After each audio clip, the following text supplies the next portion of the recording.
Oyela walelo.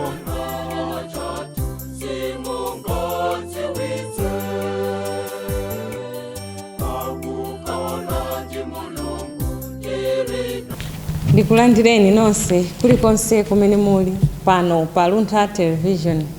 Yafika nthawi ya program ya Oyela walero. Ndipo lero muli ndine m'bale wanu mwa Ambuye Jean Ngalande Bernard. Lero pa 25 March mpingo wa Katolika timachita chaka cha Luce Philippine Woyera.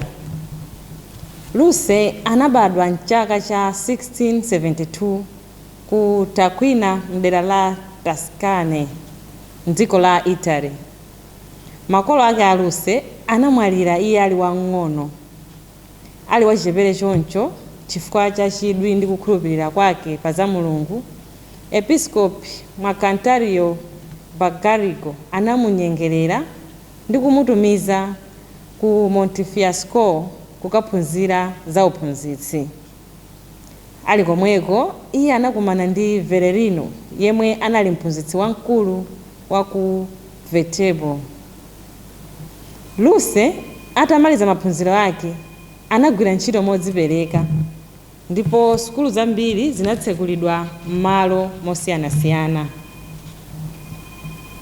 Mchaka cha 1707 Papa Clement XI anamuyitanitsa ku Roma kuti akatsekule sukulu ku Via delle Chiavedoro.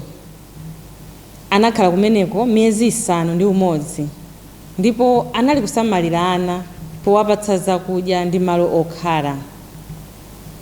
Chifukwa cha ichi Luce anatchuka mdera lonselo.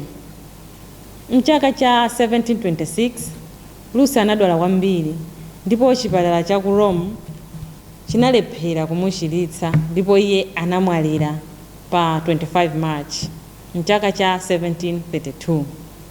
Ndipo mpingo unamutchula woyera mchaka cha 1930. Kuchokera mu mbiri ya Luce Philippine Woyera tikuphunzira kulimbikira pogwira ntchito yomwe mpingo unatipatsa. Luce chifukwa chogwira ntchito yake ya uphunzitsi mokhulupirika ndi modzipereka, lero tikumutchula woyera.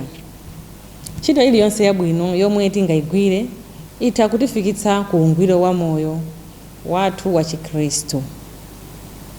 Kwa inu nonse amene munasankha Luce Philippine Woyera kukhala dzina lanu kapena nkhoswe yanu, ife kuno ku Luntha Television tikufunirani zabwino zonse. Luce Philippine Woyera mutipempherere ife. Amen. Pameneponso ndipo pa mtsiriziro pa programu yathu muzakhalepo mpomawa nthawi ngati yomwe ija pamene tidzakupatsireni programu ina.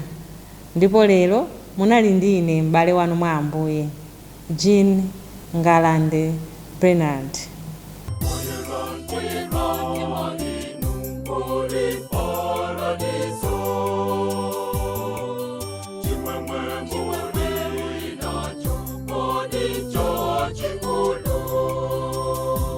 Oyela walelo.